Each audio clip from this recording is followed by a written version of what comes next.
Good morning, dzień dobry. I will tell you something about Linux on Microsoft platform. Yep. The world is changing. My name is Michał. I'm working for Danish company called cloud-init. I never been working in Microsoft. I'm not working in Microsoft, and I think I will never work in Microsoft. Yeah, to be clear. Next, I'm not selling Azure itself. Yeah, and few words about me. I'm Microsoft Most Valuable Professional, MVP. I have signed here. I know almost nothing about Microsoft technologies. I have no idea about Microsoft servers, SQL servers, and so on. It's not my journey. Yeah, my journey is Linux and open source technologies. I'm working on Azure platform in 100%. I'm not working on AWS or Google Cloud, so don't ask me which is better. I don't know. I'm just working with Azure. Yeah, and it's the reason why I'm speaking to you about Azure. Okay, I'm Linux guy in 100%. In Cloud-ion, I'm cloud solution architect, so I'm architecting stuff on Azure. For them, I'm DevOps. I heard that. I don't know what is DevOps, but my boss said that I'm DevOps, so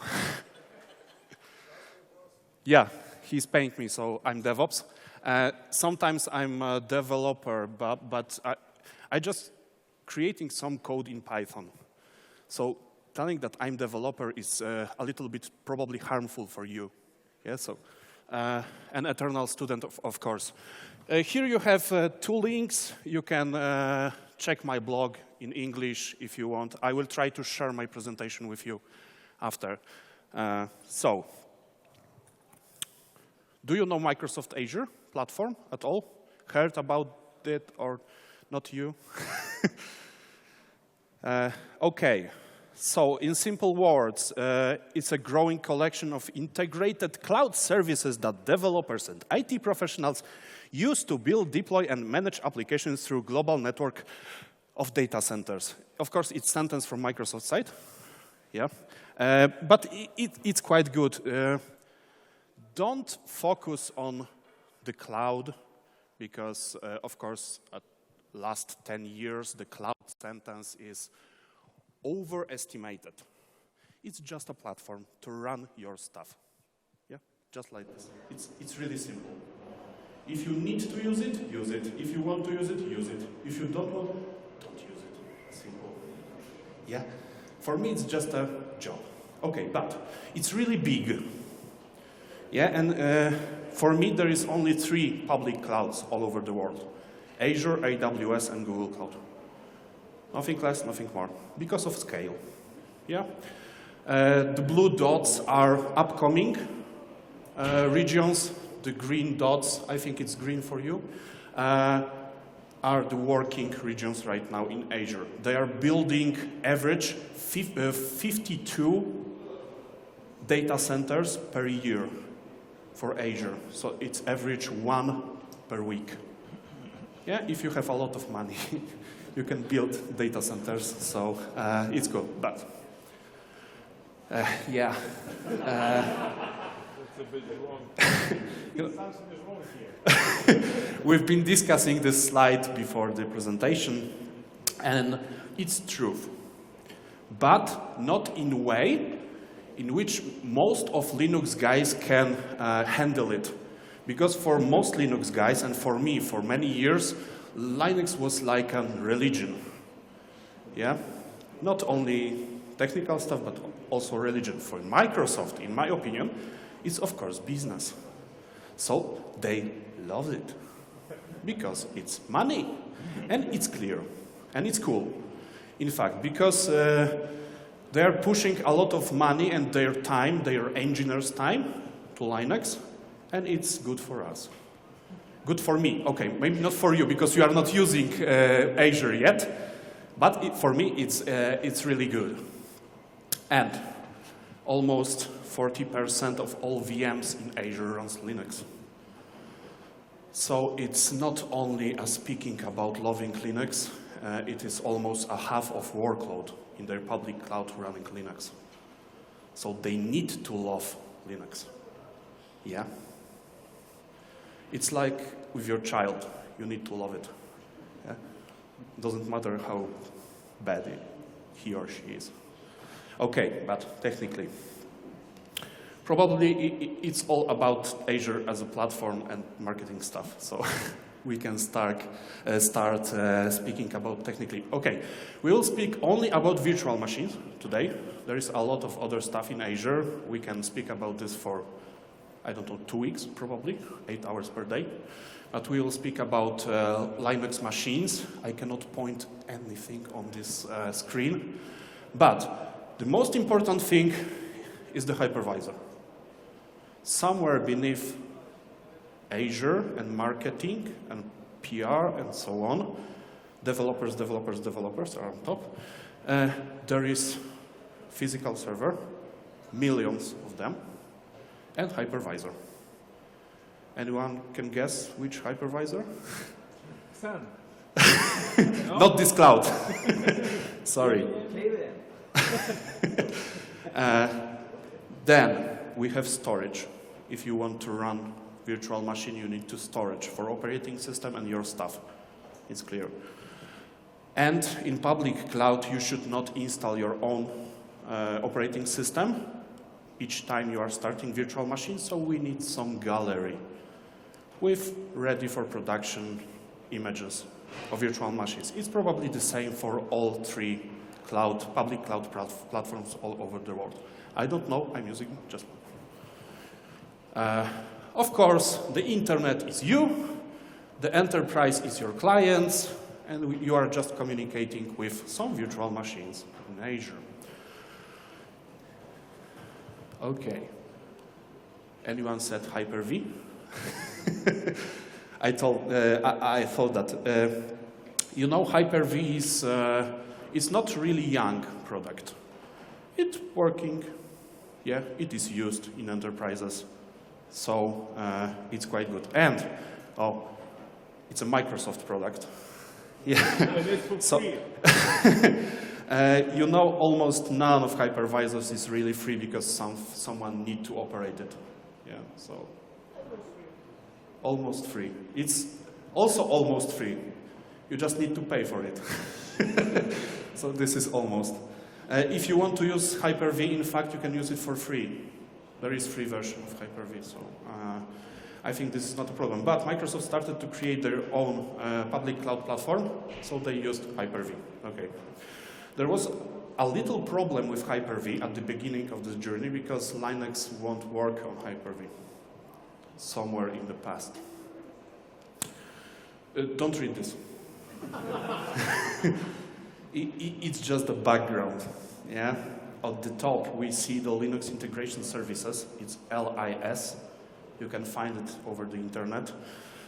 It's a Microsoft product. It's open source.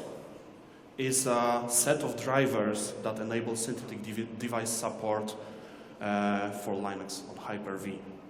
And if you wonder if I need to download something from Microsoft's site every time I want to run Linux on Hyper-V, the answer is no. Because, do you know this guy on top? The root one. You can find those drivers in kernel sources. It was integrated around 2010. And in 2010, if I remember correctly, Microsoft was the top contributor to Linux kernel because of that. Yeah, it's only a business. They don't do that because they love Linux just for loving Linux. They did some business.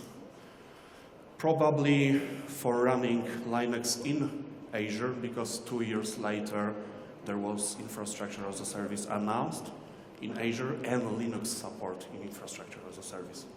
So it's really, really simple. Next, we have a storage. One difference between some public cloud providers all over the world is in one point storage.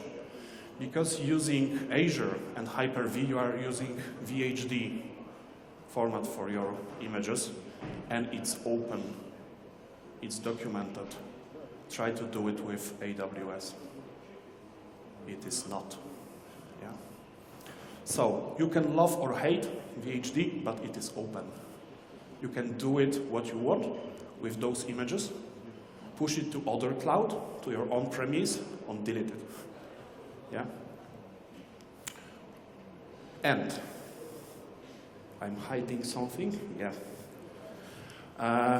This is actual situation in Azure Marketplace. It's our gallery in Azure.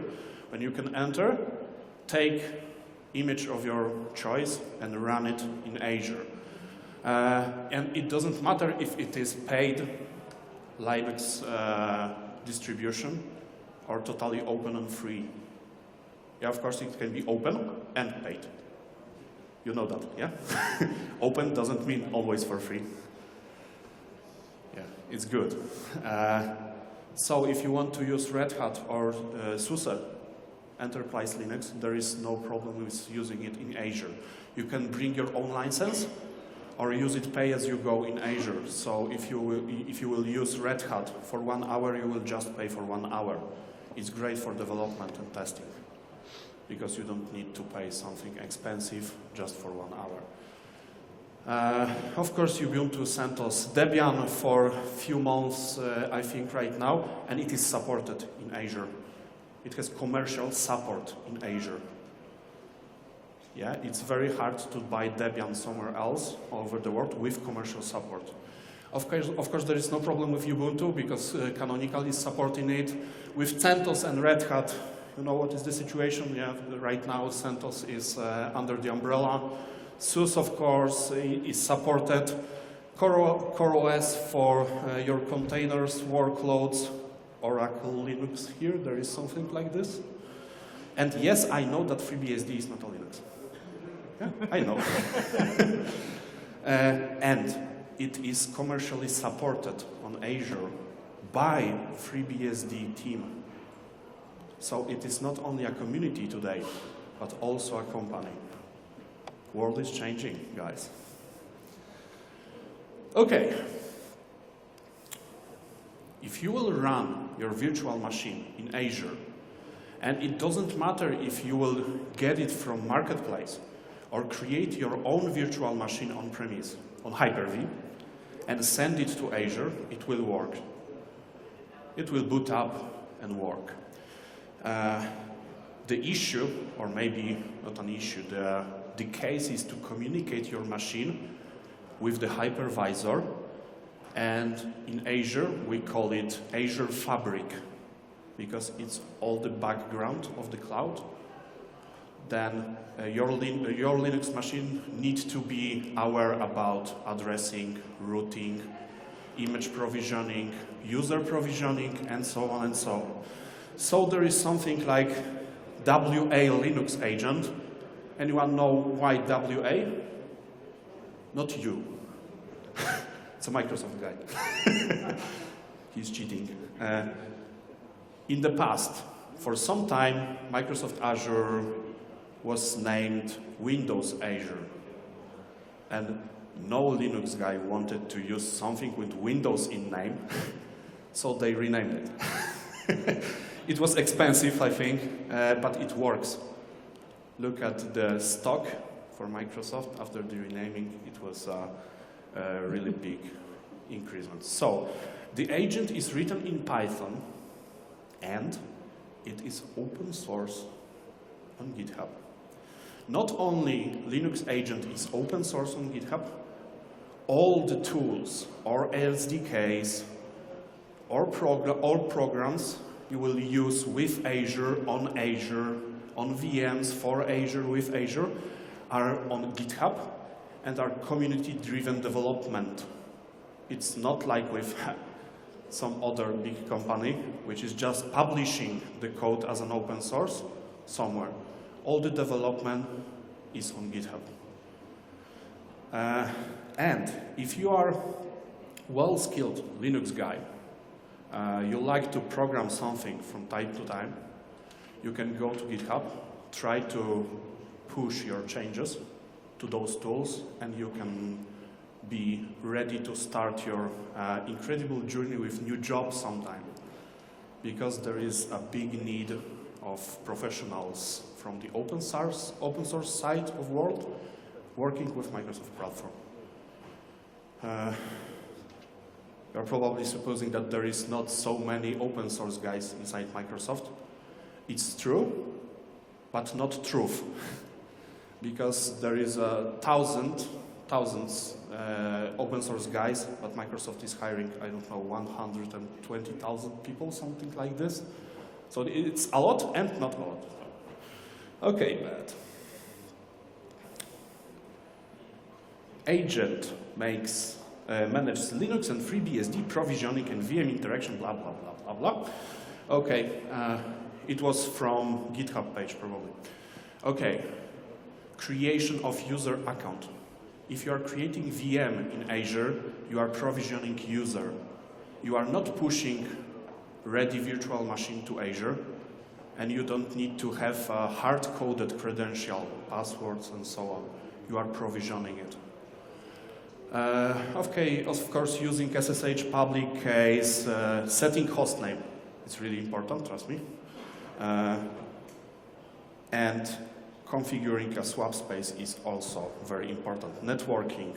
There is DHP servers inside Azure for virtual machines. You don't need to manage IPs for your machines. I will show you soon that your virtual machines don't need to have a public IP addresses in Azure. You can create your internal virtual network with only private address space, and you will communicate only inside your virtual network. So DHCP addressation and handling it by cloud platform is very important. The kernel stuff, the funny stuff is consuming Hyper-V entropy on virtual machines in Azure. There is a device on Linux machine connected to Azure Fabric to consume entropy generated by platform itself. So if you need to generate some random numbers or data, you don't need to do it by any script or third-party tool. Sometimes it's really important. And the most important thing for us is that when you are provisioning new machine on Azure, or you have running machine on Azure, you can inject your script to the machine and execute it automatically during the provisioning or after the provisioning. You don't need to log into this machine. You are doing it from the layer of the cloud.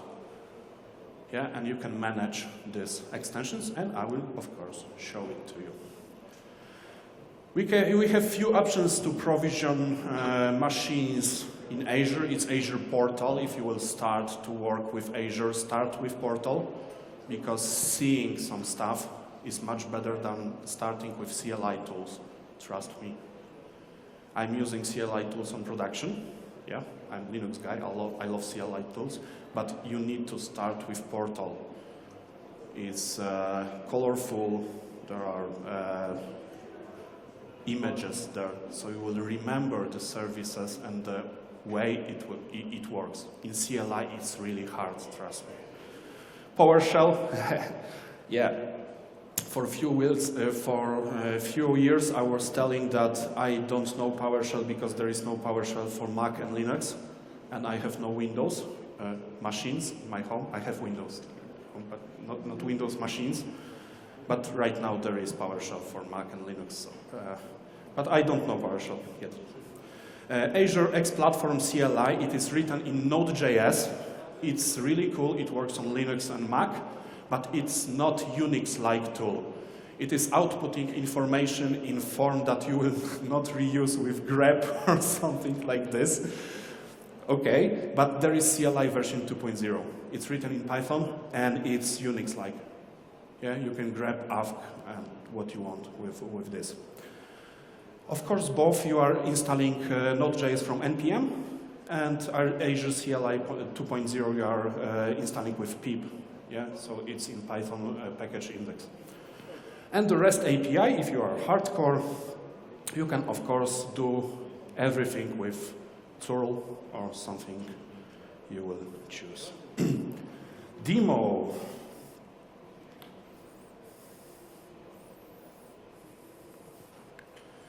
Okay, so I'm showing you Linux through my Mac machine on Microsoft platform. We call it interoperability. Yeah, it's awesome. It's cool also, but most awesome. Okay, I need some portal.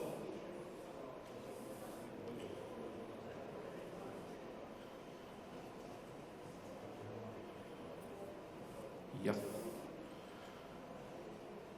Pulpit nawigacyjny is a dashboard. Oh, if you will start using Azure with Portal, switch to English, trust me.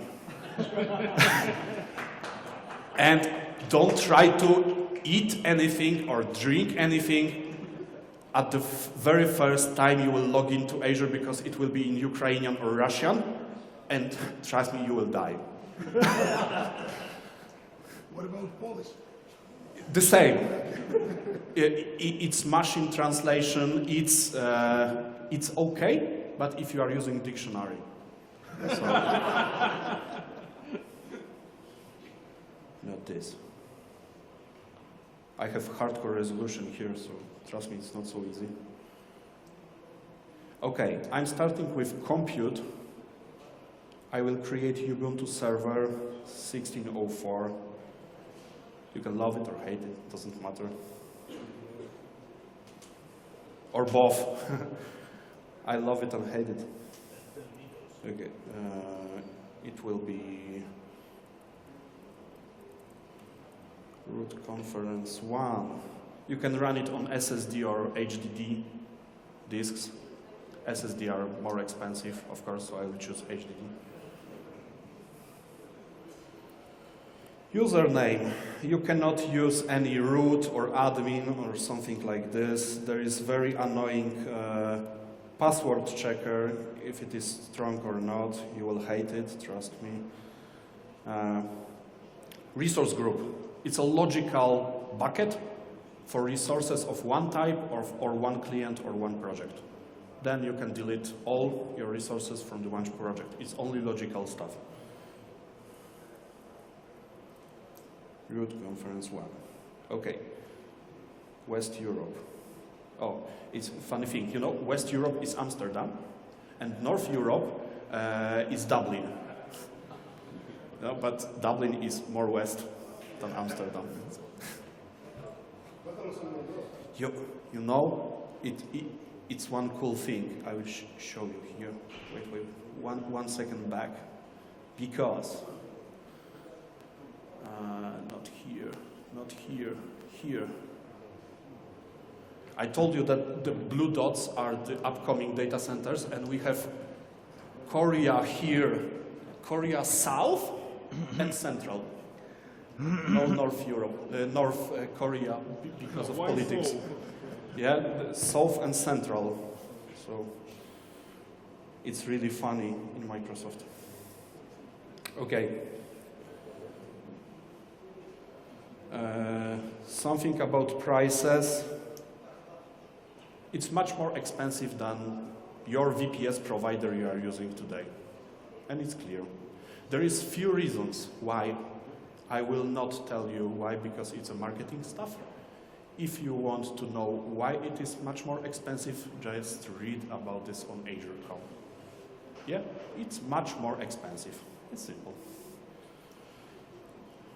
But I can only show you that you can have a G5 machine with 32 cores and 448 gigabytes of RAM and 6 terabytes of local SSD.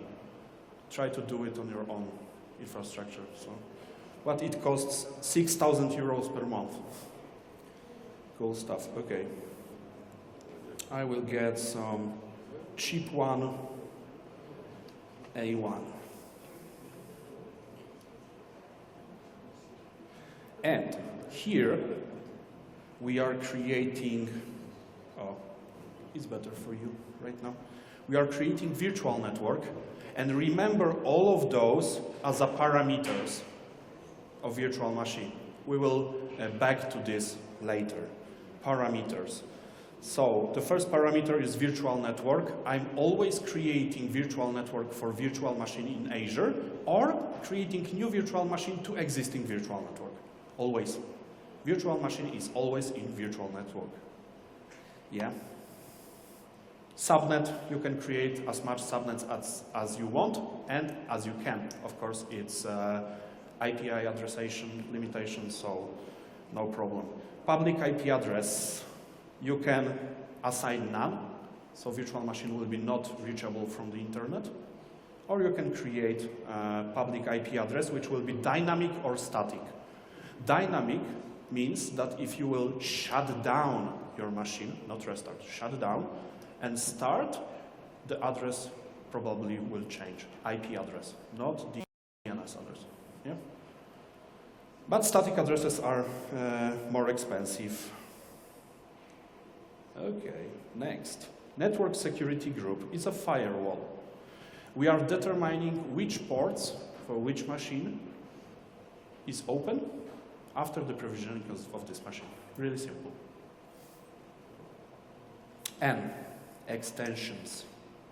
There is no extensions here right now, but we can add some out-of-box extension for our virtual machine. Those are partners extensions. You can become, of course, partner for Microsoft and push your extension here to this blade. But for me, the most precious one is custom script. We can create a custom script for our machine in language which can be handled by machine you are creating. So if it will be Linux, it can be Python, Perl, Bash, or everything you have on your machine, just after the provisioning. Yeah. If you will provision Windows machine, of course, it can be PowerShell or something you can use on Windows. I don't know, guys. Desired state configuration. I remember that there is something like this in. Okay. As you know, I know almost nothing about Windows. High availability.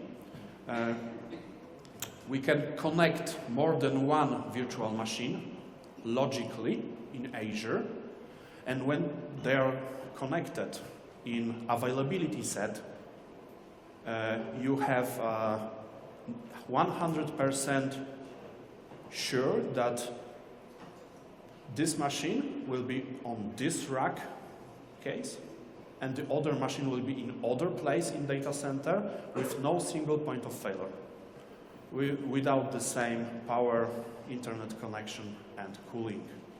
Of course, you need to handle the same content of both machines.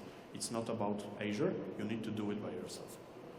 But logically, don't have single point of failure. And of course, automatically it will create, if you want, the load balancer, and balancing the load through those machines in availability set. So you have multi-tenant application with no single point of failure. Monitoring, boot diagnostics. You know, there was a big storm, I will not show what storm, about no serial console in Azure. So if your machine will fail, you probably want to connect to your machine through the serial console and check what is happening. There is no serial console in Azure. And there will be none. Yeah. Why? Because 21st century is a DevOps century, and if your machine fails, it is much quicker to reprovision your machine, yeah, than debug your machine. It's cloud way. It's not the on-premise way. It's totally different world. If you don't want to do this in this way, just don't do that. Use your on-premise environment. Yeah, simple. But when we have boot diagnostics, if your machine fails, you will have a you will have a screenshot from booting process of your machine. So you'll be aware what is happening and why it fails. You can connect your VHD disk in Azure to other machine, CH root for it, fix it, and run it again. If you want to. You should not, but you can. Okay. And now, everything is okay. I clicked my virtual machine. Probably it will work. It is demo, so probably. And you have here the link, download template and parameters. Don't use it. I will show you where you should looking for templates. Don't use this link because it's a random text generator. A kind of. It's in preview and it's clear. It's documented that it's in preview. Some guys from Microsoft are working on this and you should not use it. But here we have a template. It's a JSON, a long JSON, 200 lines, with all the stuff I did previously in the portal. Remember that. Don't read this, I will show you. Okay, probably I should run and pray. Yesterday I had the presentation in local Microsoft office here, and my demo failed. So, but it was not about virtual machines, so maybe karma will back. I had some slides here for you, probably. Yeah. We are provisioning in the background. It will take around 2 minutes to create, 2 to 3 minutes, creating new virtual machines with Linux on board. Yeah. If you will use Portal to do it, it will take probably around 5 minutes. But if you will check the situation with CLI, after around 2 minutes it will be ready. Just Portal didn't refresh it. Yeah, so it is cool because of visualizing everything, but it is slow. It's JavaScript and HTML5 standard. But after some time, you will start to use CLI. So, cloud without automation is only someone else's computer. Yeah, nothing more. Because I have created a virtual machine, clicked, will log into it and do something. It's just a virtual machine, not cloud. Yeah. So let's do some cloud on this. You saw the JSON, and it can look like this. Not only a simple plain 2-dimension JSON. You can create a child templates, reusable templates, relation between templates and relation between resources in template. So one resource can wait until other resource will be created in Azure. And it looks something like this. Don't read it, I will share it with you. Right now it doesn't matter. But more magic, provisioning with automation, I will use CLI 2.0 ARM templates. It's Azure Resource Manager, so this JSON. Linux VM extension, so I will inject something to the machine during the provisioning, and I will use Ansible. Do you know Ansible? Yeah, it's not like about Azure. No one agreed. Okay, Ansible. And it started to be something cool.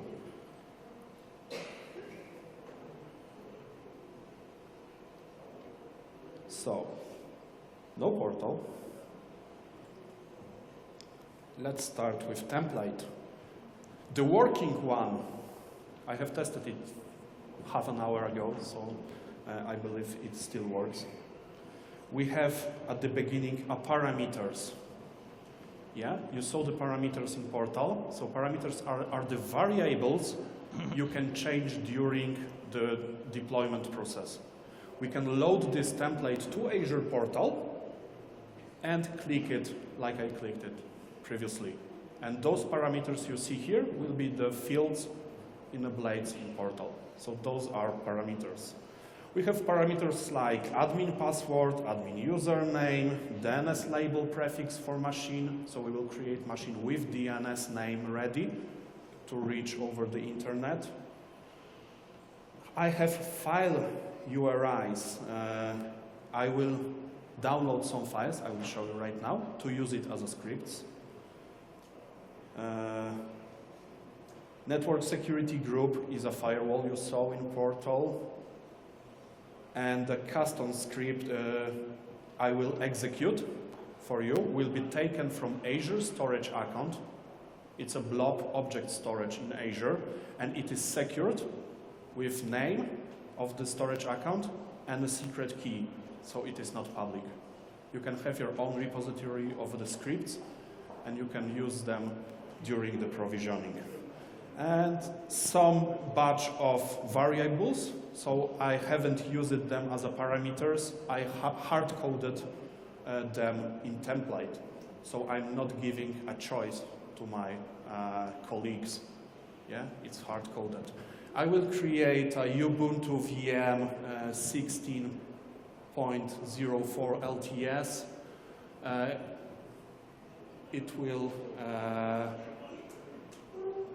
will be in a subnet 10.0.0.0.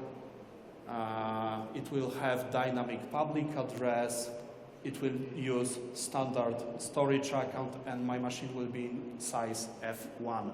It will have 1 core and 2 gigabytes of RAM.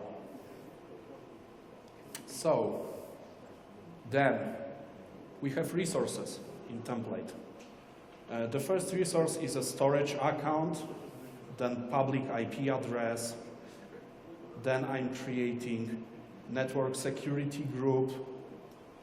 I will open the port 22 for SSH.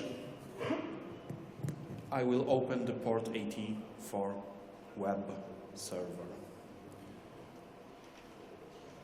I will create virtual network for my virtual machine. If you already have virtual network, you are just assigning it here to existing virtual network.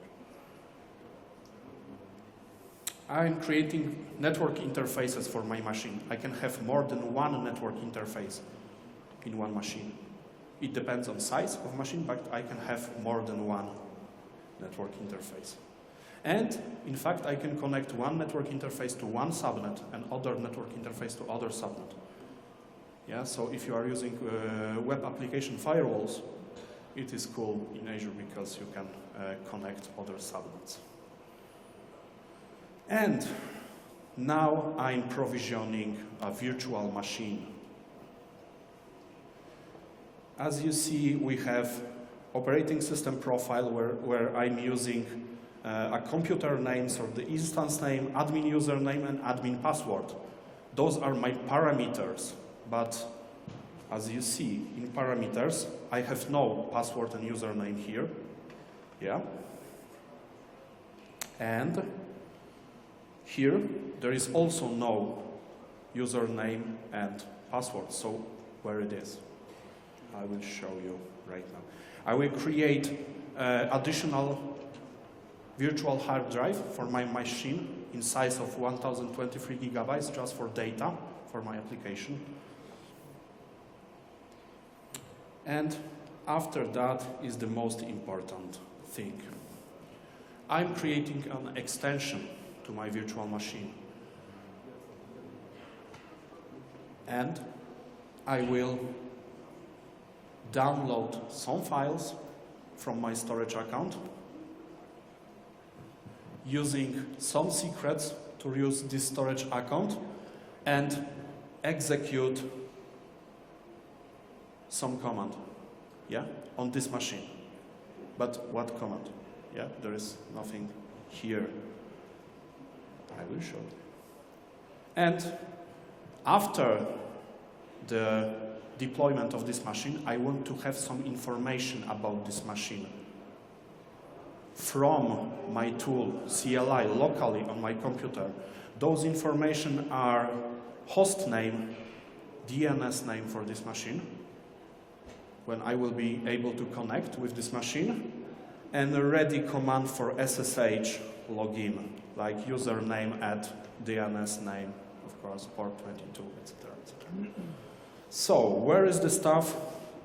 The stuff is in parameters JSON file. So I have template file and parameters file. I have my username, my password. You can write it down for you. I'm not using it on production. Feel free. It's my DNS label for my machine, so it will be the first part of the DNS name of my machine. And the most important thing, file URIs. You see two files. First is something foo.sh, and the second file is a playbook YML. So it will be a playbook for my Ansible locally on this machine. And next, my command to execute is to copy a playbook to temporary place on my machine, temporary folder, and after that is to execute my script just downloaded from somewhere in the cloud. And those are my credentials to my storage account in Azure. It looks like this. It's a Microsoft Azure Storage Explorer. You can download it from internet. I have two files on my storage account. It's foo.sh and playbook YML. And my extension. Nothing unusual, just bash. I have one additional disk connected to my machine during the provisioning. So what I need to do, I need to create a file system on this disk and mount it somewhere. Yeah, I will mount it as data disk for my application. Then I will update repositories, cache, and install Ansible on it, and echo some configuration to etcd Ansible hosts to work on local machine with Ansible. In fact, it's not typical for Ansible to work locally on itself, but it's dirty hack and it's pretty cool. Trust me, it's very good for production in this way. And then I'm starting playbook locally. I have copied at the beginning, yeah, to my temporary. So, looks good or not? AZ. It's a Azure CLI tool 2.0. I have already logged in. It's authenticated through the OAuth with Azure.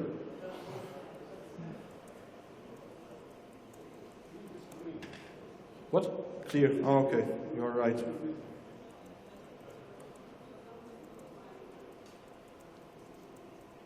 What I'm doing, I'm creating the resource group. It was one of the first steps I made in Portal. Yeah, I need a resource group in location West Europe and name root Linux conf.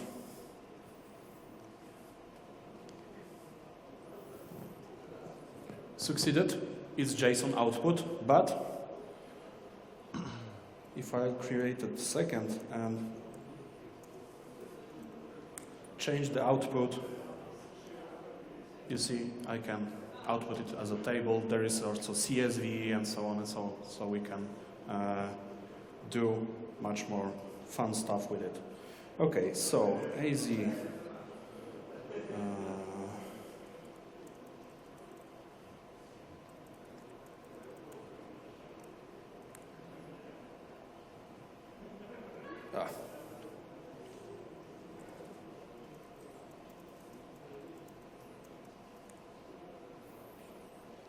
For every comment with -h, we have help.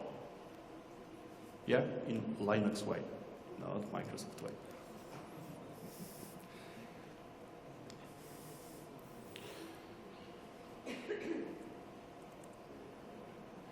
I'm in my directory, you saw here, the same files. And I will use template file.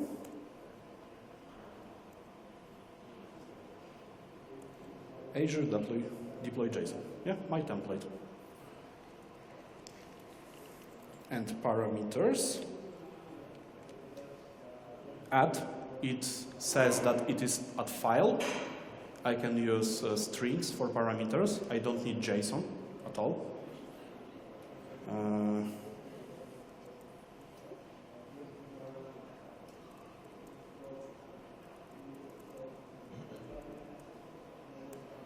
And I will deploy to group I have created.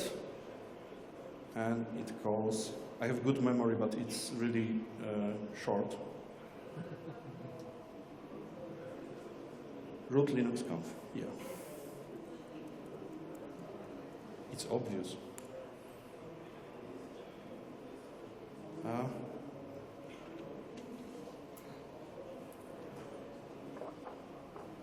Something is happening.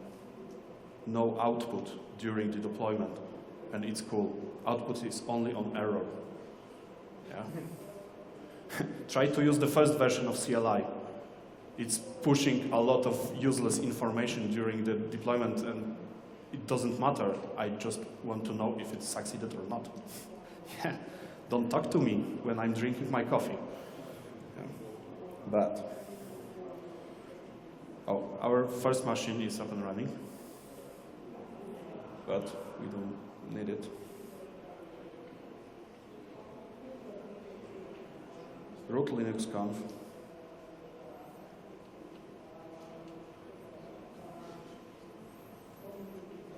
We already have a virtual machine with disks, public IP, network security group we have in template. Now we are just waiting for no error, yeah, as always.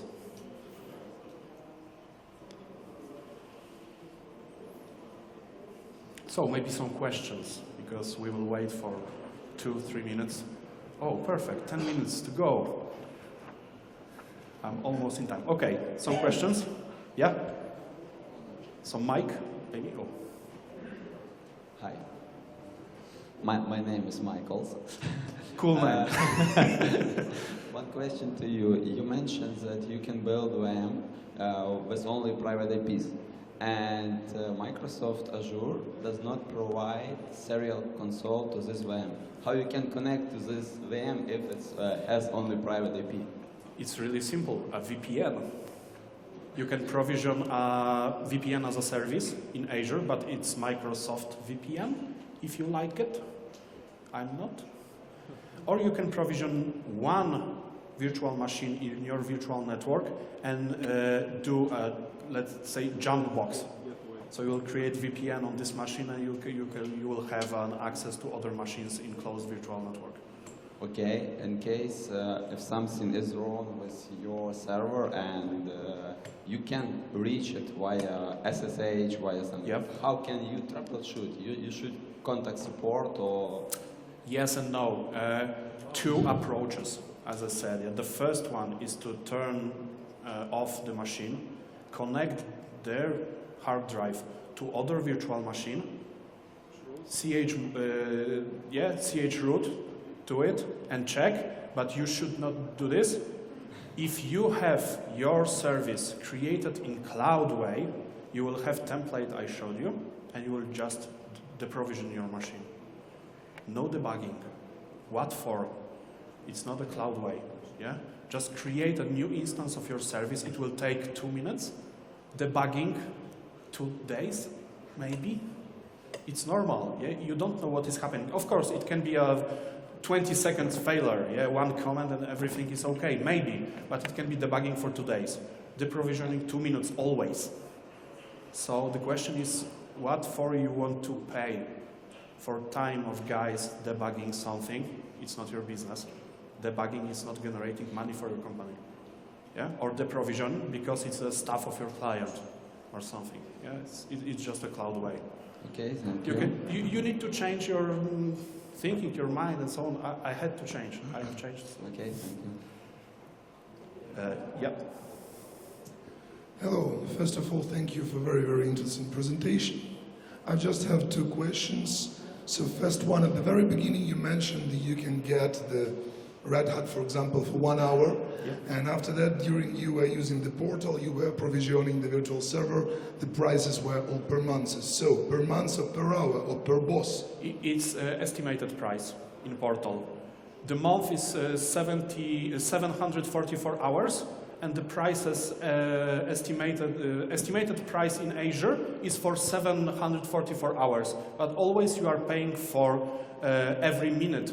Using Even every minute. Yeah. So the but minimum... billing is after first hour. So if you use a machine for 5 minutes, you will pay for 5 minutes, but after first hour. After first hour. So we can say like hourly it's billing. estimation. It's only estimation in portal. Okay, Yeah. okay, thank you. And one more question, what about auto-scaling? Probably I missed that from your presentation, the automatic scaling of virtual server in a case I have something problems. So scaling with the additional virtual server or scaling per resource based.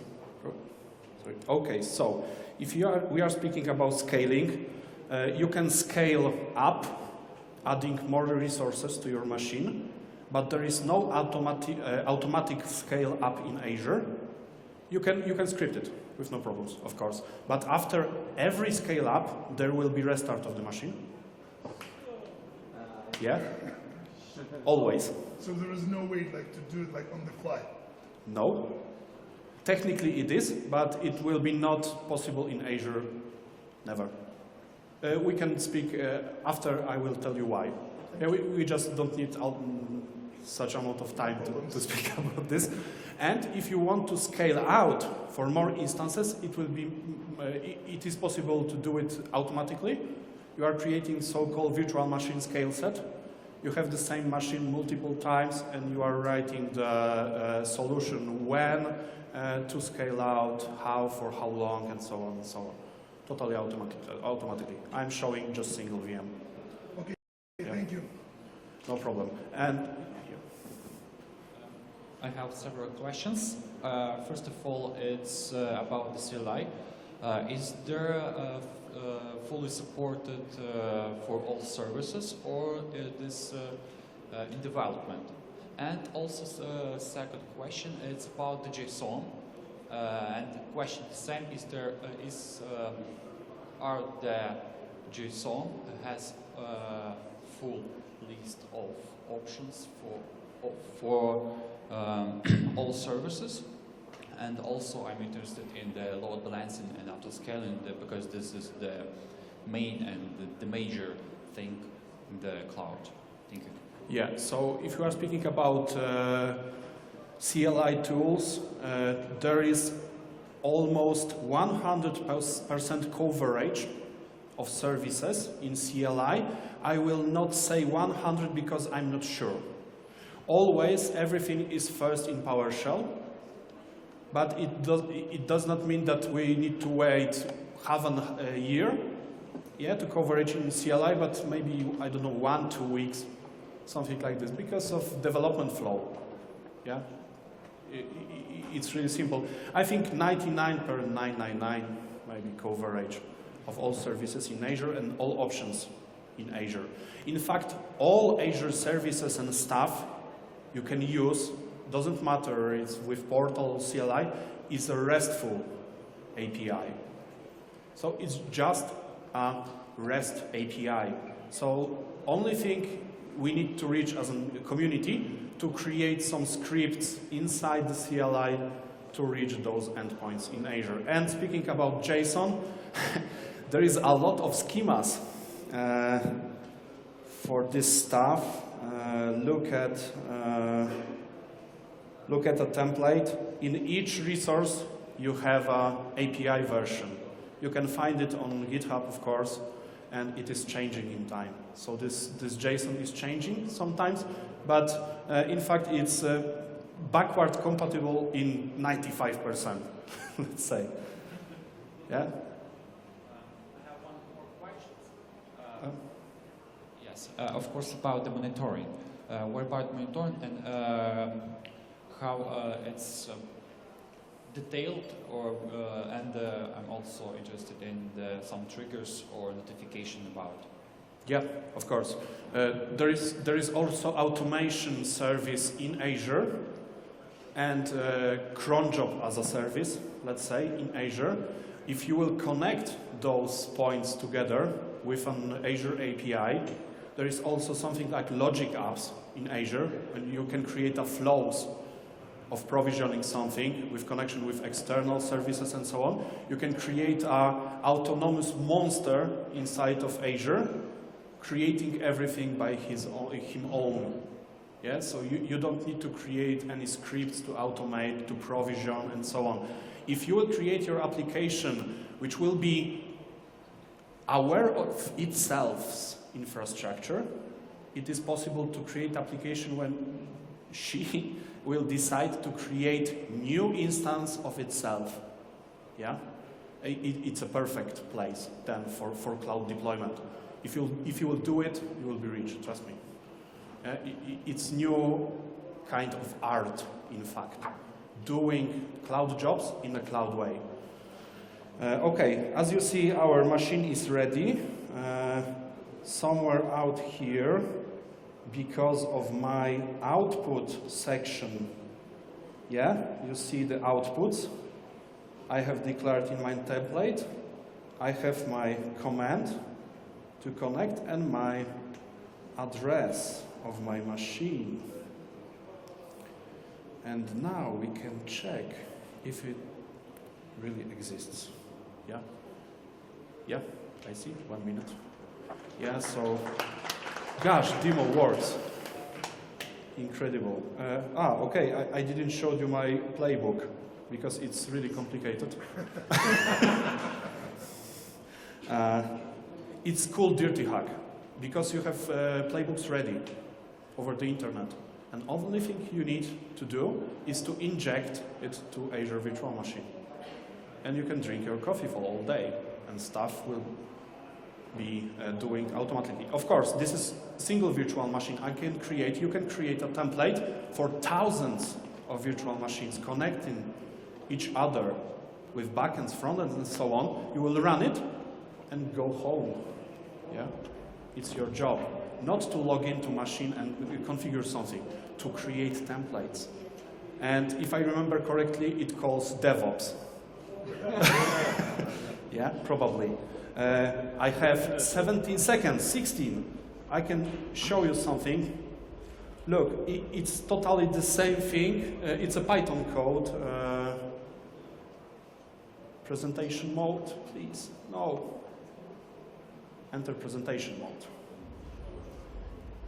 Is the creation of the virtual machine 100% in Python with no CLIs, no external tools. So you can do it with SDK. Thank you very much. There is 4 zeros here.